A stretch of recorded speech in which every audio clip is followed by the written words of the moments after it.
Maglalako ka lang ng simula ng alas 6 ng umaga hanggang alas 9 ng umaga. Tapos para sa akin sulit na to. Yung ganito. Good morning, good morning. Paganda yung buwan. So, good morning ngayon. Araw ngayon ng Miyerkules. So, ngayon, may gusto lang akong i-flex sa inyo. Kasi nga, bago na yung lagayan natin ng balde ng taho natin.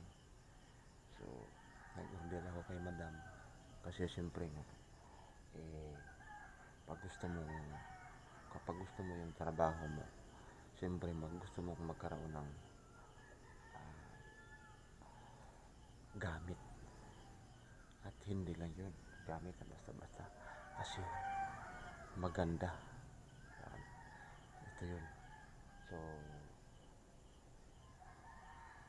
ang in-order ko kay madam ay yung stainless, yung meron stainless. So, na-excited ako kasi yan, tingnan mo naman, di ba? Tingnan mo naman yung kintab niya. Yan o. Pati sa ilalim. Yan. Yan, siyempre. Na-excited lang ako kasi nagkaroon ako ng ganito. Yan. So ito hindi ko na lang to kukunin. Saka naman siguro pag medyo luma na yung puti, medyo parang na siya, madumi. So saka natin kukunin yan. Tapos yung isa naman na nasa pangunahan ay ando na sa factory. So hindi ko na siya nakuna ng video kahapon yung pag-unbox natin kasi nagmamadali tayo kasi gabi na, kaya mamaya papakita ko sa inyo mamaya kung yung partner niya. Yan. So sulit, saludo ako sa mga taong nagtuturo sa akin sa ganito kung paano mag-market. Kaya maraming salamat sa inyo. Shout out sa inyo mga Balauro, Rubin Balauro at saka Ronald Balauro. Dinagdagan yung aking skill. So bago tayo kasi tapos na yung arniban natin. Ito baka naluto na natin yung arnibal. So ang hindi pa natin na sikaso ay yung itong sago.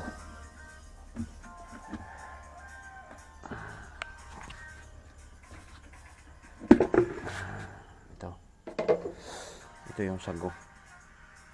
So kailangan pa natin hugasan yan. Tapos siguro mga 5 beses natin hugasan yan para makuha yung niya, yung medyo yung bigyan ng sabi sa palapot. Yan. So magkape muna tayo tapos maligo ako muna bago ko magkape. So para tama naman ay mga 5:30 ay pumunta tayo sa palengke. Let's go.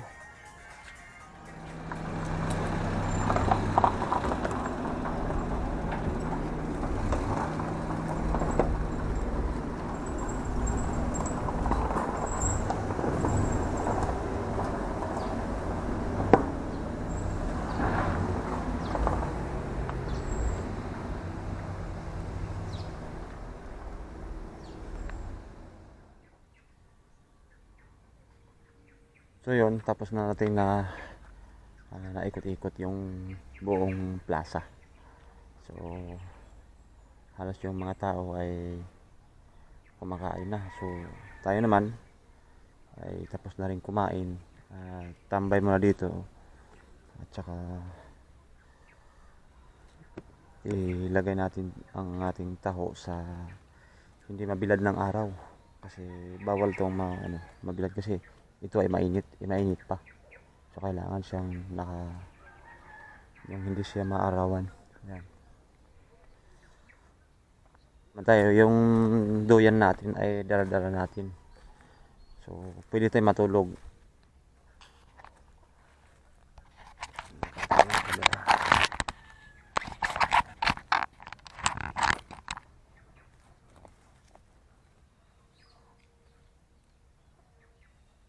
So dito halos kada araw akong magtinda ay pagkatapos kong mag-ikot sa plaza ay mga alas 10 o alas 11 ng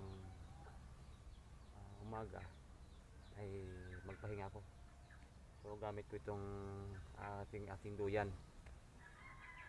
Tapos mamaya lang siguro, mamaya mga alas 3 ng hapon mag-start na naman tayong mag-ikot tayo sa plaza kasi yung mga tao o sabihin natin mga mayaman ay umaga at saka hapon yung jogging nila, kaya halos umaga at saka hapon meron tao dito. Pag ganitong oras 12 ng tanghali ay halos walang tao kasi umuwi na yan. Pero may mga ngilan din na andyan pa rin sila sa plaza, nakatambay lang, tapos siguro may dalas ng pagkain. Ay tayo naman dito ay siyempre wala naman tayong ibang gagawin, so matulog tayo.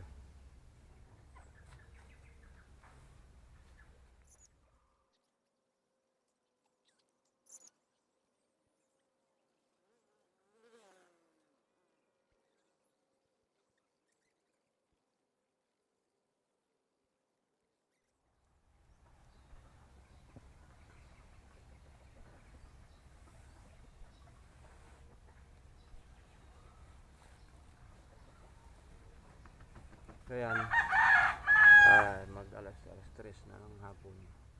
So kailangan natin mag-ikot-ikot na. So para meron naman tayong mabenta na tao.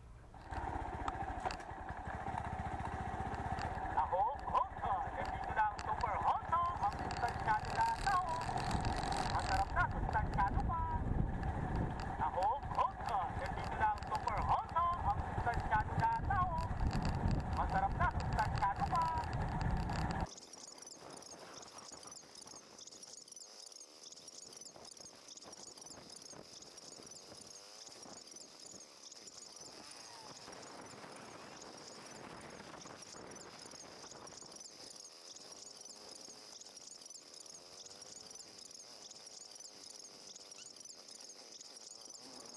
Size na. 65. Ano atong karo?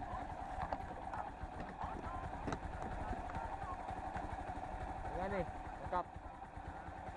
Ya atong 65 ngani.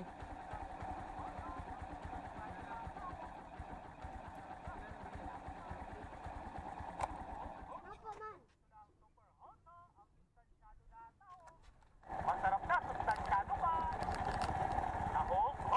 Nandito na ang super hot dog, ang sustansyado na tao. Masarap na, sustansyado pa. Nandito na ang super hot dog, ang sustansyado na tao. Masarap na, sustansyado pa.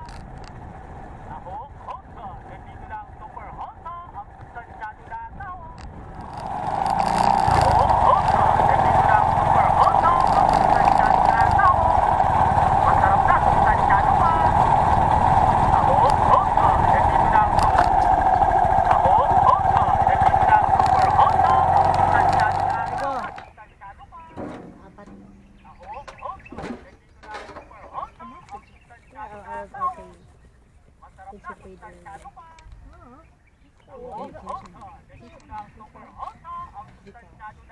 You use Vika?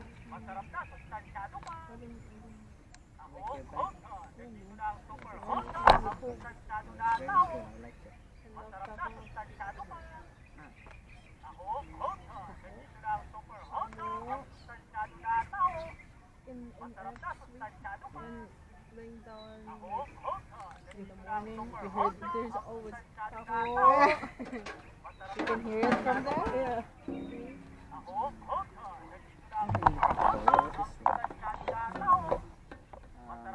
Soy, this is soy. It's like pudding, parang pudding na ano. This is not, I don't know how to describe it. Dagag ina na Kaya kabalo ka sa English ang tawa. Wala. Wala na. It's kind of like, I don't know, it's kind of like, it's like pudding. I don't know how to describe it, but you get the picture.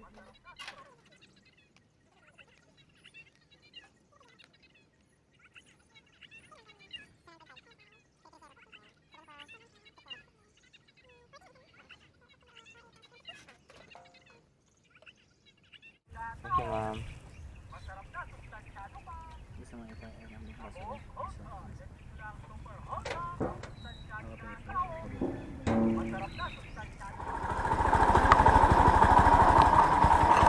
So ayun, mag quarter to 6 na. So maglibot na tayo. Kasi marami pong nagdadami.